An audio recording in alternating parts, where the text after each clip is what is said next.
Hello guys, welcome back to the channel, and as per usual I'm just going to get to it.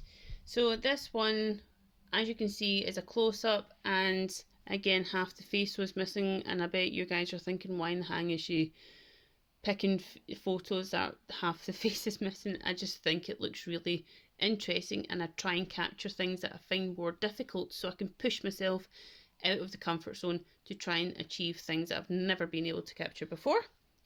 So I utilised geometric and observational methods along with the good speed and encompassing the feedback loop. So if you want more information about that, please contact me. Sketch number 1 took 2 minutes 20 seconds. This one took me 2.5 minutes, and third one took me 2 minutes. And as the previous videos, I have utilised quick sketching, and I'm trying to get better at this each sketch I do, and it is a new style and method that I've never drawn like this before, so it's taken a wee bit of time to get used to, but I'm trying to push myself to get used to it very quickly.